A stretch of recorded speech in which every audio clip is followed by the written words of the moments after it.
I'd like to welcome everybody to the Quickstart Guide for Recovery from Addiction and Co-occurring Disorders.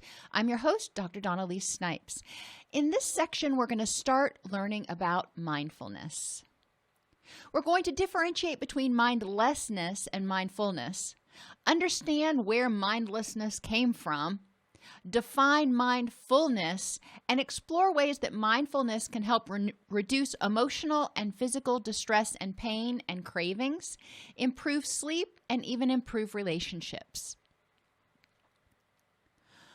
So what is mindlessness? Mindlessness means being on autopilot. Have you ever gotten into the car and started driving to work and you got to work and you didn't even really remember driving there because your mind was all over the place? That's mindlessness. You were acting mindlessly. Mindlessness can also mean going with the flow, not checking with yourself to say, is this something that I want? Is this something that I need? Just kind of doing the next thing, again, sort of on autopilot without considering the benefits or the consequences. And mindlessness can also represent doing what has always been done. You're doing it this way because it's the way it's always been done. You're not stopping to check and to think mindfully. You're not stopping to look and say, is there a better way to do it? You're just doing what always has been done. As I said, examples can include getting home and not remembering the drive, eating without realizing it, or when you're not hungry, you just kind of randomly walk into the kitchen and start grazing, or having intense feelings or relapses come from, quote, out of the blue.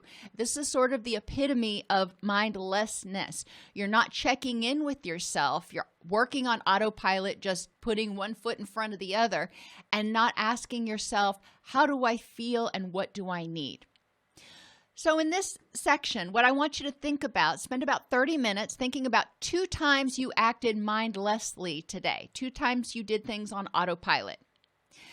Think about, or if you're doing this in group, discuss how mindlessness contributes to relapse of addictions, of mood issues, and of health issues. So for example, with mood issues, if you are overworking and not getting enough sleep, you're going to get run down, mess up your circadian rhythms, throw your neurotransmitters out of balance, which can prompt anxiety and depression to flare up. Same thing is true, for example, if you've got autoimmune issues. If you're not paying attention to what you're eating and whether you're managing your stress, those autoimmune issues may flare up. So think about how mindless behavior in your life has contributed to increases in symptoms of addiction, mood issues, or health issues.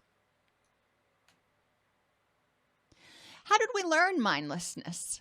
Well, we were growing up, and a lot of times grown-ups told us because I said so. You weren't supposed to ask why.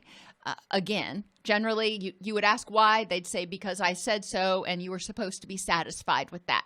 That's mindlessness. We were told, suck it up. Don't feel, just do. If you don't like it, I don't care.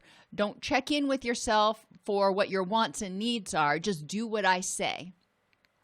Nobody cares, ignore it. Taught us how to not trust ourselves and not trust other people. When something was going bad, when we were depressed, when we were stressed out, and our parents said, oh, you're overreacting, that is teaching us to operate mindlessly. Instead of checking with ourselves and figuring out, okay, I'm unhappy right now. What can I do to improve the next moment? We were taught to just ignore it. And the other message is that we got include that's what everyone does. Don't think about it. Don't think about whether it's right or wrong. It's just this is what everybody does, so go ahead and do it. Again, encouraging you not to check in with your thoughts, wants, and needs. In this activity, again, 30 minutes, think about what things you tell yourself that encourage you to behave mindlessly. How many times do you tell yourself to just suck it up, or nobody cares, ignore it, or just do it because that's what's always been done? Think about the messages you tell yourself. Why do you tell yourself these things? Is it because that's how you were raised? That's what your caregivers told you?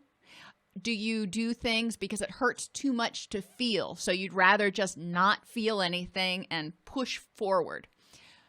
Do you ignore your feelings, thoughts, wants, and needs because you don't think anybody cares? Or do you ignore your feelings, thoughts, wants, and needs and just behave mindlessly because you fear rejection if you are kind to yourself? Or maybe something completely different. But it's important to start figuring out where this comes from. Is it a habit? Or are you behaving mindlessly because it protects you in some way? And if so, how do you either break the habit, or how can you protect yourself and still meet your thoughts, wants, and needs?